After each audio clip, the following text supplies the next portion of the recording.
Eu desejo uma feliz sexta-feira a todos vocês. Hoje é dia de assistir a aula, de fazer a atividade, que a tia vai mandar a atividade copiada e depois dar uma descansada. Mas só que esse descanso tem que ser meio a meio, tem que descansar, mas tem que também colocar as atividades em dias. Tudo que tiver atrasado, vocês aproveitam o final de semana para colocar a matéria em dias, para colocar as aulas em dias, para fazer as atividades que vocês estão ainda por fazer e envia para os professores para que vocês não fiquem atrasados, porque os professores eles precisam também fazer o acompanhamento de vocês na ficha, certo? Na caderneta. Então hoje é sextou, mais um sextou com a tia Jo. E hoje, como sexta-feira passada foi conteúdo de gramática, hoje é interpretação de texto. Olha que legal. Hoje nós vamos trabalhar a interpretação de texto de poema e fábula ao mesmo tempo. Vamos estudar poema e fábula. A tia vai dar uma leve pincelada, no que quer dizer cada um, no que trabalha cada um. Falando mais uma vez a respeito da importância da interpretação de texto. A aula da tia é só interpretação de texto, não vou nem assistir. Assistam, porque é importante, porque vai valer a pena para vocês, porque é muito bom assistir a aula de interpretação de texto com a tia e porque vai ajudar vocês em todas as matérias. Quando a gente interpreta texto, a gente aprende a pensar melhor, a ver o mundo contra os olhos, a saber realmente interpretar as coisas, interpretar os textos, interpretar as questões. A gente consegue responder melhor até todas as nossas atividades. Para isso, a gente tem que ter alguns macetes. Por isso que eu gosto de fazer interpretação de vez em quando na sexta-feira. É mais leve, é gostoso. Tem tarefa copiada, tá bom? Tem que copiar o texto, que é em forma de poema, não é grande, e tem que copiar todas as questões. Não quero moleza. Tia Jo, pode imprimir? Pode não. De jeito nenhum, não pode imprimir. É copiar. Faz a dia que eu não colocava nada para copiar. Agora é hora de copiar, certinho? Então, interpretação de texto com a tia Jo. Vamos lá. Vamos aqui. Primeiro, a tia quer falar um pouco para vocês a respeito de poema. Então, aqui do lado, não é para ler esse poema que está do lado, não. É só para vocês verem a estrutura do poema. O texto, o poema, ele tem uma estrutura diferenciada. Ele é todo mais afastado da margem, que é o início da folha do caderno. Ele é todo afastado e ele vem todo reto, certo? Então, poema é um texto com rimas, versos e estrofes. É um texto que tem rima, que tem versos e estrofes. Versos são cada linhazinha do poema. E estrofes são os pedacinhos formados pelos versos. Versos são as linhas do poema, cada linha é chamada de verso. Estrofe, nome dado a cada grupo de versos que compõem o poema. E rimas são as palavras que combinam. Vejamos aqui. Deixa a tia procurar aqui. Pronto. Aqui na linha nós temos um verso. Esse é um verso, cada linha é um verso. E cadê a estrofe? É esse grupo aqui de versos, ó. Esse grupo aqui de verso é chamado de estrofe. A linhazinha, cada linhazinha é um verso. O grupo de versos é chamado de estrofes. E as rimas são palavras que combinam. É quando eu rimo lá no final.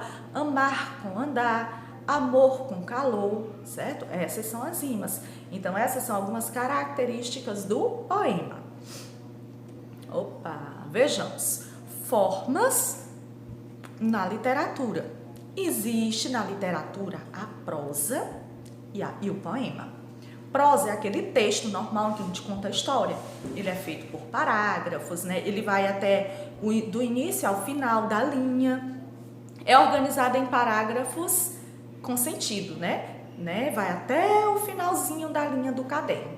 Já o poema, ele é organizado em versos, Com ritmo. Os versos com ritmo, por que tem ritmo? Porque vai rimando e é como se eu estivesse cantando quando eu estou lendo um poema com rimas. Então, a prosa é organizada em forma de texto, com parágrafos até o final da linha. O poema é organizado em versos, tá? Cada linhazinha é um verso dividido em estrofes e ele é todo afastado da margem. Depois nós temos... características da fábula. Esse texto de hoje, ele é um poema feito com versos e estrofes e ele é também uma fábula. Qual a característica do gênero textual fábula? Fábula é um tipo de gênero textual. É uma narrativa geralmente curta. Geralmente as fábulas elas vêm em formato de texto. Essa fábula aqui, elas vêm em formato de poesia, mas pode ter uma fábula em formato de poesia? Pode sim, tanto que nós vamos já ver aqui essa. Ela é uma narrativa curta, não é uma história comprida, é curta. Os personagens são animais com comportamentos humanos. Essa é uma das principais características da fábula. Os animais, eles apresentam comportamentos humanos, como se eles falassem, como se eles pensassem, como se eles agissem de uma forma, pensada. Pode ser oral ou escrita, a fábula pode ser contada ou ela pode ser escrita. Crítica a comportamentos, valores ou grupos sociais, ela pode ter essa crítica. Geralmente a fábula ela sempre tem uma crítica a um comportamento de algum dos animais, é dos animais, mas refletido nas pessoas, aos valores de algumas pessoas refletidos nos animais e aos grupos sociais. Os animais, eles agem como humanos, com características humanas, e é nisso a fábula ela faz a crítica aos comportamentos humanos através dos animais. Presença de uma lição de moral, que pode ser implícita ou explícita. E ainda no final tem uma lição de moral, que é chamada moral. Lá na moral a gente vai ver sempre algo que nos faz refletir. Na história ela sempre nos dá uma moral no final, uma lição de moral, que é a moral da fábula. Lá no final pode estar separado ou pode estar dentro do texto, certinho?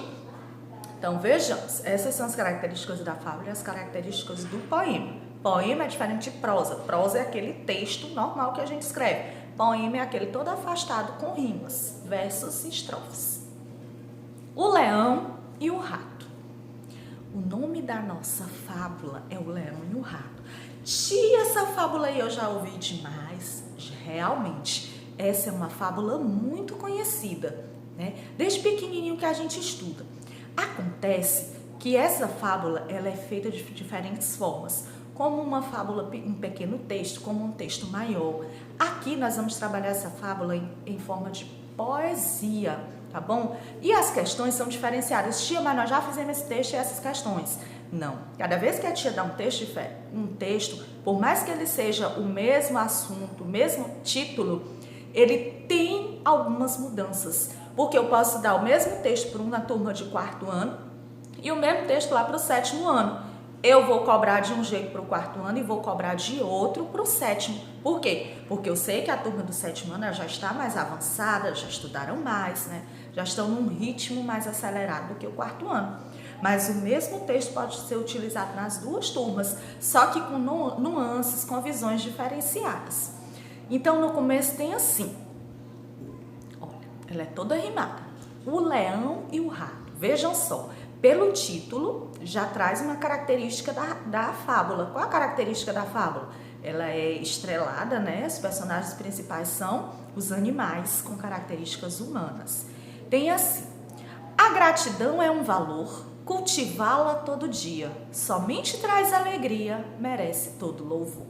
Então começa falando da gratidão, de como é importante a gratidão em nossas vidas, que só traz alegria para a gente quem cultiva a gratidão.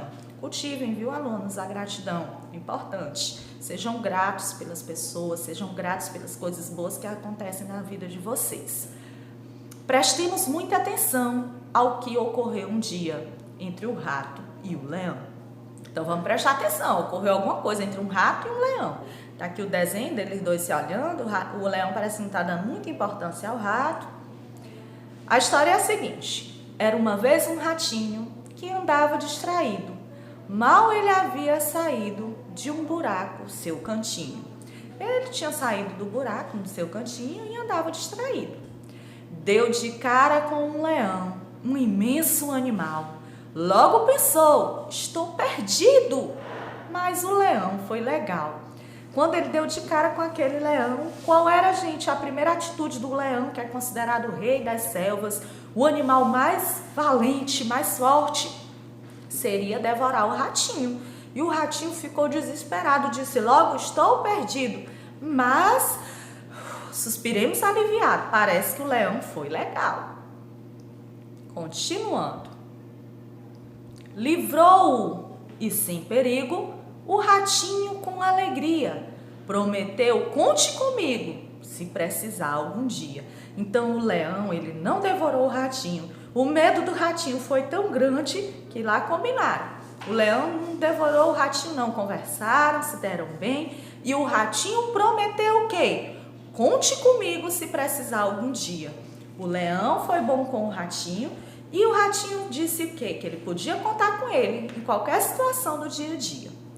O leão quase sorria, pois pareceu caricato. Como ele precisaria da ajuda de um rato? O leão ficou assim meio sem acreditar. Para que eu vou precisar da ajuda de um ratinho desse tamanho se eu sou o leão, o rei da selva? Ele deu vontade de sorrir, mas nem sorriu para não deixar o ratinho, né, sem jeito. Mas deu vontade de sorrir. Como é, gente, que eu vou precisar de uma criancinha, de um bebê? Será que poderia ser? Assim mesmo o leão fez. Será que eu vou precisar de um rato? Não. Livrou ele e vejamos no que ia dar. Mas eis que um belo dia, numa armadilha caiu, esperneou e rugiu, e a rede não cedia. O que aconteceu com o leão? Ele foi alvo de uma armadilha, jogaram uma rede nele. Vocês sabem, né, que os leões, todos os animais da selva, eles são perseguidos. E nesse dia, o leão, o rei das selvas, ele foi perseguido. E o que caiu em cima dele? Uma rede. E ele fez de tudo, esperneou, gritou e a rede não saía de cima dele. Começou o desespero do leão. Olha só, o rei das selvas em apuros. Então, o rato acudiu. Olha quem veio acudir o leão, o rato. Então, o rato acudiu e começou a roer. A rede pôs-se a ceder e logo o leão fugiu. Olha o que aconteceu. O ratinho pequenininho, mas com seus dentinhos afiados, foi ele quem foi salvar o leão. Roeu a rede todinha e foi só assim que o leão conseguiu sair. Serviu de alguma coisa a força do leão, a força e o poder do leão nessa hora? Não serviu. Quem foi que veio ajudá-lo? O ratinho pequenininho que ele achava que nunca iria precisar. Mas nesse dia ele precisou. E como ele já havia sido bom com o ratinho, o que o ratinho fez? Prontamente o ajudou. Constatou-se uma vez mais, nas voltas que a vida dá, a graça retribuída mostrou do que é capaz.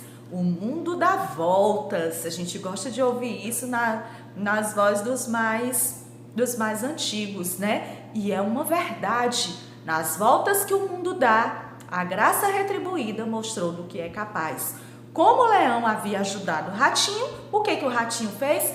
Prontamente estava disposto a ajudar o leão. O nome é Fábulas e Adaptação de Nelson José. Essas são fábulas de La Fontaine. Então, que linda a história. Eu gosto muito dessa história para a gente ver que todos nós precisamos uns dos outros. Nós não devemos desprezar ninguém em nossa caminhada, em nossa vida. Ah, aquele ali, eu não vou precisar dele nunca. Nunca desprezemos ninguém na nossa caminhada. Por cada pessoa no mundo é importante para nós. Nem que a gente não tenha tanto contato, mas que a gente saiba manter uma boa relação. Que quando eles precisem de ajuda, a gente possa ajudar, sabe por quê? Um dia a gente pode precisar deles e eles estarão à nossa disposição.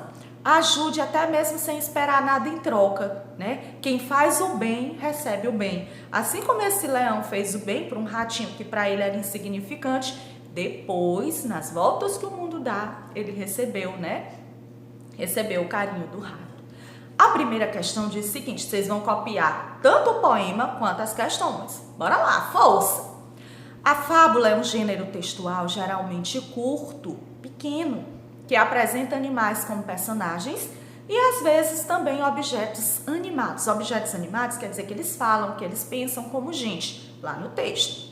Essa característica se verifica na fábula O Leão e o Rato? Será, gente? Sim, é verdade. É verificado sim, nós vemos na fábula do leão e do rato sim. O leão pensa, o leão conversa com o rato volta e ajuda o leão. Então essas características são vistas sim nessa fábula. B. Por que o leão costuma ser chamado de o rei dos animais? Será por que ele é chamado? porque ele é um predador que pode atacar qualquer tipo de animal e por isso todos os temem. O leão é um animal forte, é um animal feroz e por isso a qualquer momento ele pode atacar um predador, por isso que ele é considerado o rei dos animais. Na letra C, porque o ratinho ao ver o leão pensa, estou perdido. Já imaginou, gente, na situação do leão? Eu desse tamanho, se eu estivesse na frente de um leão, eu ficaria com medo. Imagine um ratinho pequeno e indefeso. Por que então que ele pensou, estou perdido? Porque o leão, sendo um carnívoro que come carne, poderia devorá-lo a qualquer momento. Além de ser carnívoro, ele é o rei das selvas, ele é muito feroz, ele é muito forte, ele é um predador, ele quer presas. Então, o leão, ele pensou que o leão poderia atacá-lo e devorá-lo. E seria muito fácil para um leãozão daquele que faz devorar um ratinho. Segunda questão. O leão solta o ratinho. Este agradecido diz, conte comigo se precisar algum dia. Letra A. Por que o leão resolve soltar o ratinho? Por que será? Provavelmente porque tenha sentido pena do ratinho ou porque não estava com fome. Ele gostou do ratinho, pode ser também uma possibilidade, ele gostou da conversa, ele ficou com pena porque ele ficou com muito medo, o ratinho ficou com muito medo do leão e o leão acabou ficando com pena dele, ou porque ele não estava com medo ou não estava a fim de devorá-lo naquele momento, já estava de barriguinha cheia, Todas essas são possibilidades. Letra B, aqui no caso a letra B. Por que o leão desdenha do comentário do rato? Desdenha ficar mangando do que ele diz? Porque sendo um animal grande, forte e temido, ele imagina que nunca precisará da ajuda de um pequeno animal como o rato. Por que dá vontade do leão sorrir do ratinho quando ele diz que na hora que ele precisasse de ajuda, ele estaria à disposição? Porque ele é o rei dos animais, ele é forte, ele é feroz, ele é um predador. Para que então ele precisaria da ajuda de um rato? Então é por isso que ele desdenha do ratinho, porque para ele não haveria necessidade do rato na vida dele. Letra C, no caso aí já é a letra C. O que o leão aprende quando cai em uma armadilha e é ajudado pelo rato? Ele tira uma lição disso tudo. O que ele aprende? Vamos ver. Se aprende que não se deve desprezar outro animal pelo fato de ser menor ou mais fraco. E isso serve para a nossa vida, nós não devemos desprezar ninguém, a ajuda de ninguém em nossas vidas. Vocês viram aí o que aconteceu com o leão? Ele quis sorrir do ratinho porque ele ofereceu ajuda e ele precisou da ajuda do ratinho. Então eu já aprendi na vida que nós não devemos desprezar a ajuda de ninguém, que todas as pessoas que existem, elas são importantes para nós. Então nós não devemos desprezar. Nós devemos estar firmes no propósito de ajudar um ao outro e de ser ajudado. Nunca vamos desprezar as pessoas por parecerem mais fracas que a gente. Vamos aceitar a ajuda e ajudá-los também. Vamos fazer o bem. Terceira questão. As fábulas geralmente apresentam um conteúdo moral, expresso claramente em uma frase que aparece no fim do texto e resume a ideia principal da história. Identifique e explique a moral da fábula O Leão e o Rato. Tem uma fábula sim, a moral ela está na última estrofe. Nos textos, geralmente, a moral ela vem separada no final, diz assim, moral, e vem a moral. Mas existem textos e poesias que a moral vem dentro do texto, sempre com um ensinamento. A moral está na última estrofe. Nas voltas que dá a vida, a graça retribuída mostrou do que é capaz. Ela quer dizer que, em momentos difíceis da nossa vida, podemos ser ajudados por pessoas a quem, sem esperar nada em troca, ajudamos no passado. Por isso que a gente deve ajudar a gente, mesmo sem esperar nada em troca. Porque um dia nós precisamos de todo mundo. Não existem pessoas autossuficientes que vivem por aí sem precisar de ninguém. Nós precisamos uns dos outros. Então, nas voltas que o mundo dá, a gente pode precisar. Mostrou do que é capaz a graça retribuída. O ratinho teve uma graça alcançada e ele retribuiu o gesto com todo carinho. Certinho? Letra B. A moral confirma as ideias apresentadas na primeira estrofe da fábula. Por quê? Sim, pois na primeira estrofe se afirma que a gratidão deve ser cultivada por todos os dias, porque isso traz alegria. Bem no início do poema, ele fala da gratidão, da importância da gratidão. A tia até frisou: vamos ser gratos às pessoas, vamos ser gratos a Deus, vamos ser gratos pela nossa família, pela nossa escola, pelos nossos amigos, porque é importante a gratidão. Eu sou uma pessoa que aprendi desde cedo que a gratidão é importante. A pessoa me fez o bem, eu guardo para sempre a gratidão, certo? Eu guardo para sempre aquele gesto. No dia que a pessoa precisar de mim, eu estou à disposição para ajudá-la. Então, vamos ser nós, né, dissipadores da importância da gratidão, da importância de sermos gratos pelos gestos e de sermos propagadores de bons gestos na vida das pessoas. Quarta questão. Leia o box Esopo e as Fábulas, na qual é comentada a relação entre as fábulas de Esopo e as de La Fontaine. As fábulas de Esopo foram escritas em prosa e as de La Fontaine em versos. Que foi que eu disse para vocês? Que existem fábulas escritas em prosa, que são os textos, e existem fábulas escritas em poesia, em forma de poema. Texto em prosa é o que vai de margem a margem da folha, do começo até o final, ressalvo para os parágrafos. Diferentemente do poema, que não apresenta melodia, nem rimas, nem ritmo. Texto na forma de poema é constituído por versos. Cada linha de um poema é um verso. Quantos versos tem o texto O Leão e o Rato? 35 versos. Cada linhazinha daquela você vai lá e conta para ver se realmente são 35 versos ou se a tia Jô está só blefando com essa resposta. Vai lá e conta cada linhazinha. Ah, tia, parece que a senhora não estava certa, não. Quero saber se vocês fizeram mesmo. Estou esperando.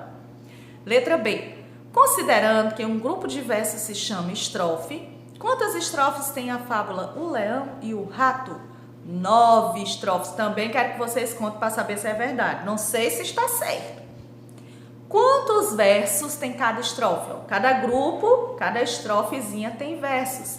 Quantos tem? Com exceção da segunda estrofe, que é diferente, que tem 3 versos, as demais possuem 4 versos. Existem rimas no texto? Essa é a característica do poema? Existem sim rimas, sim, é uma característica presente nos poemas. Quinta questão. É comum os poemas apresentarem uma linguagem figurada, rica em sentidos e mais trabalhada do que a prosa, assim como é comum as fábulas, quando escritas, tanto em prosa quanto em versos, fazerem uso de uma variedade linguística de prestígio, próxima à norma padrão. Qual é o sentido do verso? Nas voltas que a vida dá, que apresenta a linguagem figurada, né? O que quer dizer nas voltas que o mundo dá? É uma linguagem diferenciada. Uma linguagem figurada é que ela fala uma coisa, mas ela quer dizer outra. Então, quer dizer que nas mudanças que a vida dá, não quer dizer na volta que eu vou ficar rodando, não. Nas mudanças que a vida dá, né? À medida que a vida ela vai acontecendo mudanças. Um dia eu estou bem, outro dia eu estou mal. Um dia eu preciso da sua ajuda, no outro dia você precisa da minha. Então, né? É assim que acontece nas voltas que o mundo dá, né? A gente acaba encontrando situações que a gente precisa de ajuda, que a gente precisa ser ajudado ou que a gente precisa ajudar o próximo. Letra C. A linguagem está de acordo com a norma padrão? Ela é mais formal ou mais informal? Então, na linguagem lá que a gente viu, é uma linguagem formal, norma padrão, está de acordo com a gramática? Ou ela é informal? Parece com o jeito que a gente fala nesses dias. A linguagem está de acordo com a norma padrão e tem algumas marcas de informalidade, observadas no emprego das expressões cantinho, né? E deu de cara e legal. Então, ela está de acordo com a norma padrão, mas algumas nuances está de informalidade. Certo? Quais são as características principais da fábula? É um texto relativamente curto, em prosa ou em versos, que tem como personagens animais e objetos animados. Objetos animados é como, por exemplo, se esse copo aqui pensasse, falasse no meu texto, como se essa máscara fosse sozinha para o meu rosto, dissesse assim: tia Jô, tem que usar a máscara. Ela pensasse no meu texto. Apresenta geralmente um conteúdo moral, que apresenta resumido no final da história. A linguagem quase sempre é culta e de acordo com a norma padrão e pode ser menos ou mais informal. Pronto! Agora, depois de ter assistido essa aula maravilhosa de interpretação de texto, Vocês vão copiar tudo, o texto, as perguntas, as respostas e enviar para a tia com a letra linda, bem estruturada. Na hora que forem copiar o poema, é copiar conforme um poema, tá bom? Todo retinho, com a margem, estrofe, verso debaixo de verso, estrofes separadas, tá bom? Beijo! Um feliz final de semana, a tia tá aguardando a tarefa.